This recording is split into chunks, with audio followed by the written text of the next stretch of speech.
po. Parang naninibago ako dito po. 2 oras na tayo dito. Dito pa lang. Hindi pa tayo papagalitan ni architect ito. Kaya papagalitan mo. What? At least, nakatipid siya. Bakit ka mo? Bakit po? Eh kung ginamit natin yung stick cutter, baka kahit kung karami na putol natin, 5 kilo na yan. Bagay po, no? Oo, 2 oras lang, no? Oh my God! Kung pakinggan ka, palpag dito. Oh no! Kung pakinggan mo. Bata pa si architect, kukontrata na ako.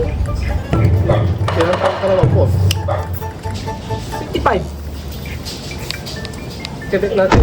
30.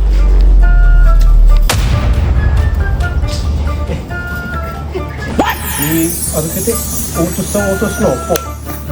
Ay, yun na, ginagawa ko din, mabunutos. Gawin mo na! Kaya Hindi nga. naman ganun. Kaya dapat gawin natin yung cash. Gawin natin ng hand blocks. Saan? Saan palapag po? Matracing palapag. Kita ka na bulto. Talagang mumultuin tayo po.